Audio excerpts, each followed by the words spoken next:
This is a problem with modern baseball, is that managers only use their best relievers, their closers, in save situations because the relievers want the save number. So at the end of the year, they say, I was a saves leader. I had 35 saves. I had 40 saves. I had 50 saves. Because it helps their bottom line in negotiation, and it helps feed their ego as well. Instead of bringing in your best reliever in the bottom of the eighth inning with runners at the corners and 2 away.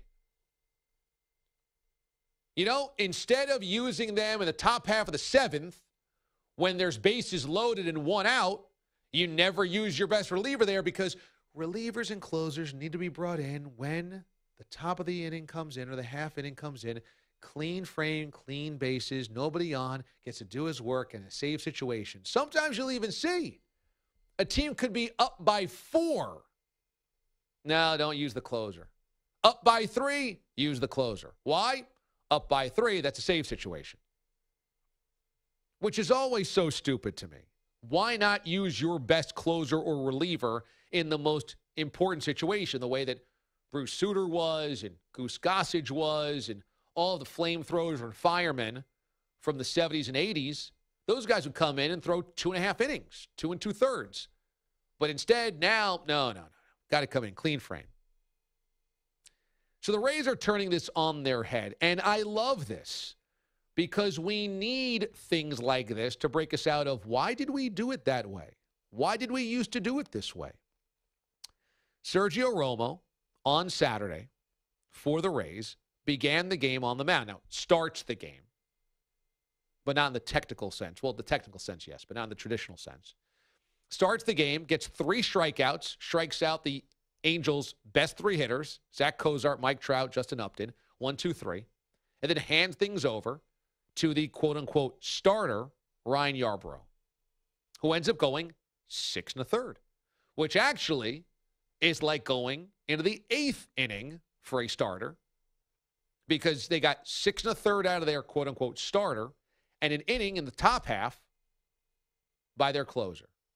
And so now you're into the 8th inning. Now you've burned Romo there. You can't use him again.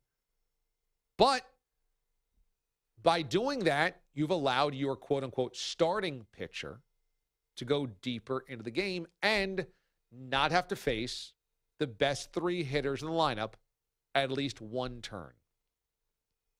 They did this again the next day. And the way that I look at it, I'd like to see more of this. Not because I want to see closers begin the game, but because I think it needs to start breaking apart this idea that there's only one time to use your closer. There's only one time to use your reliever, and that is in a save situation. Give me fluidity in that spot. Give me some flexibility in when and how we use these guys. It would take a closer that didn't mind that he's not getting the save. It would take a starter that didn't mind not starting the game, that first pitch of the day, on the mound, opening up the game. But if you could decrease the egos on both sides of that equation, this makes sense. Now, they tried it the next day, and it didn't go as well because Romo pitched the first inning and then a batter into the second inning. And then they brought in their quote-unquote starter, and he only lasted 2 innings. So it only got you into the 4th in that instance. Saturday they won, Sunday they lost. And even though Sergio Romo isn't their closer, using a reliever in the top of the first or the bottom of the first to get through the 3 best batters of the lineup once and then allow your starting pitchers to begin after that, I like the idea of trying this and seeing where it goes. Now, Jeff Passan joined us from Yahoo Sports a couple of weeks ago, and he said that there is going to become a time in the Major League Baseball landscape where a team is going to not have any starters and just have an entire rotation of relievers. And somebody's going to start the game and be the quote-unquote starter and go 3 innings.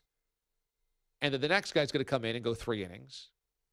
And then the third guy's going to come in and go 2 innings or 3 innings. And that's just going to be the way that it goes, that no starter is ever expected to go more than 3 anyway, which would be a bummer because there is certainly that part of baseball where you want the cowboy gunslinger strolling to the mound and saying, I'm going to go 9 on you. I'm shutting you down. The Nolan Ryans of the world. I wish we could go back to that, but because we can't put the genie back into the bottle, I'm intrigued by situations like this where you go, well, why did we always do it that way? Does this make more sense? And in a lot of ways, this does make more sense.